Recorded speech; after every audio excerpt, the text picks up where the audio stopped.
নমস্কাৰ আপোনালোকক প্ৰথমে মোৰ ইউটিউব চেনেলত স্বাগতম জনাই আৰম্ভ কৰিব লৈছোঁ দিনটোৰ কেইবাটাও গুৰুত্বপূৰ্ণ খবৰ। আজি হৈছে 15 জানুৱাৰী দিন বৃহস্পতিবাৰ। এনেবোৰ গুৰুত্বপূৰ্ণ খবৰসমূহ নিতৌ চাবলৈ চেনেলটো ছাবস্ক্ৰাইব কৰি ভিডিঅ'টোত এটা লাইক কৰি দিব লৈছোঁ আজিৰ প্ৰথমটো ব্ৰেকিং নিউজ।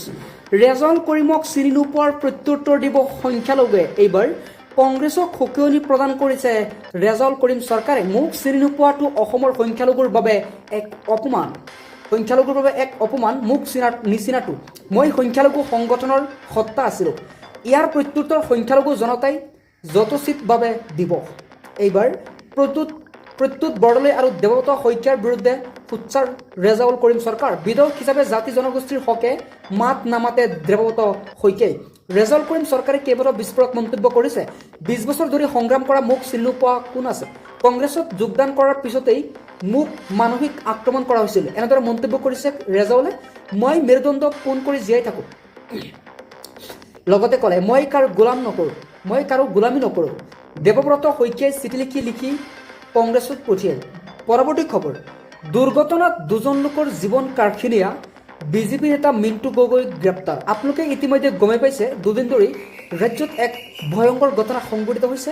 এজন বিজেপি নেতা নাম মিণ্টু গগৈ, তেখেতে দুজন ব্যক্তিক মাৰি পেলাইছে। গতিকে তেওঁক ইতিমধ্যে গ্ৰেপ্তাৰ কৰা হৈছে। বিহুৰ দিনাই বিজেপি নেতা মিণ্টুৱে মহতিয়াই নিছিল 5জন লোকক। দ্ৰুতবেগী স্কৰ্পিঅ'ৰ খুন্দাত থিতাতে মৃত্যু হৈছিল 2জন লোকৰ। গতিকে গুৰুতৰভাৱে আহত 3জনক কৰোৱা হৈছিল চিকিৎসালয়ত ভৰ্তি। আনহাতে নিহত হৈছিল 2জন লোক। অভিজিত ফুকন আৰু অমৃত গগৈ নামৰ এই 2জন লোক নিহত হৈছে। ৰাজ্য কঁপাই গৈছে এই ভয়ংকৰ টিয়কৰ ঘটনা। পৰৱৰ্তী খবৰ, কেতিয়া গ্ৰেপ্তাৰ হ'ব 14জন ছিংগাপুৰৰ অসমীয়া যুৱক কেতিয়া গ্ৰেপ্তাৰ হ'ব? আগুৰি ধৰি জুবিন গাৰ্গক কৰোৱা হৈছিল সুৰা, পান কৰোৱা হৈছিল সুৰা। ঘটনাস্থলীৰ যিটো জুবিন গাৰ্গৰ মৃত্যু হোৱা ঘটনাস্থলী, তাতে আত্মহত্যাৰ কোনো চেষ্টা কৰা নাছিল জুবিন গাৰ্গে, বলকি তেওঁ অধিককৈ অধিক সুৰা পান কৰা হৈছিল। তাৰ ফলত এনেদৰে মৃত্যু খাবৰ দিয়া হৈছিল। 14জনৰ এজনো বাধা দিয়া নাছিল পানীত নমাত বাধা দিয়া নাছিল জুবিন গাৰ্গক 14জনে। সুৰা সত্ৰ জুবিন গাৰ্গক পানীত নমাই ৰং চাইছিল প্ৰতিগৰাকীয়ে। জুবিন গাৰ্গক মৃত্যুৰ মুখলৈ ঠেলি দিয়া সদ্য প্ৰৱাসী অসমীয়াৰ এতিয়া কি শাস্তি হ'ব? কেৱল 7জন অভিযুক্তক জিম্মাত ল'লেই সম্ভৱ নে? মৃত্যুৰ ৰহস্য কেতিয়া ওলাব? ৰেজাউল কৰিমৰ অপমান সহ্য কৰা নহ'ব। সংখ্যালঘু ৰাইজে মনে মনে বহি নাথাকে। এইবাৰ ৰেজাউল কৰিমৰ যি মন্তব্য আগবঢ়াইছিল, সেই মন্তব্যক লৈ এতিয়া কি হৈছে, ৰাহুল গান্ধী আৰু গৌৰৱ গগৈৰ ওচৰত তদন্তৰ দাবী জনাইছে এতিয়া আমছুৱে। ৰেজাউল কৰিমৰ হত্যাৰ ওপৰত প্ৰশ্ন কৰিছে সংখ্যালঘু ৰাইজ। এই হুমকি আমছুৰ কেন্দ্ৰীয় সমিতিৰ সভাপতি ইমতিয়াজ হুছেইনৰ। ৰেজাউল কৰিমৰ পৰৱৰ্তী ৰাজনৈতিক যাত্ৰাত আমছুৰ সহযোগিতা বিশেষ থাকিব বুলি মন্তব্য। মুখ্যমন্ত্ৰীয়ে ৰেজাউল কৰিমক লৈ নেতিবাচক মন্তব্য কৰাটো এক অস্বাভাৱিক। পৰৱৰ্তী খবৰ, নামনি অসমত প্ৰৱেশ নিষিদ্ধ কৰা হৈছে কংগ্ৰেছত। সংখ্যালঘু অঞ্চলত সোমালেই কথা কিন্তু বিষম হ'ব। যদি সংখ্যালঘু অঞ্চলত কংগ্ৰেছ সোমায় তেতিয়ালৈ ইয়াৰ কথা পৰিণাম ভয়ংকৰ হ'ব। ৰকিবুল হুছেইন, দেৱব্ৰত শইকীয়া, গৌৰৱ গগৈ, প্ৰত্যুত বৰদলৈ নিষিদ্ধ ঘোষণা কৰিছে সংখ্যালঘু অঞ্চলত। ৰাজ্যত চলি থকা উচ্ছেদৰ বাবে দায়ী হৈছে কংগ্ৰেছ। কংগ্ৰেছৰ ভুলৰ বাবে সংখ্যালঘুক উচ্ছেদ কৰা হৈছে। কংগ্ৰেছে মুছলমান সমাজৰ ওচৰত ক্ষমা খুজিব লাগিবই। মুছলমান ৰাইজৰ ওচৰত কংগ্ৰেছে অতি শীঘ্ৰেই ক্ষমা খুজিব লাগিব, নহ'লে প্ৰত্যুত্তৰ তাৰ পৰিণাম ভয়ংকৰ হ'ব।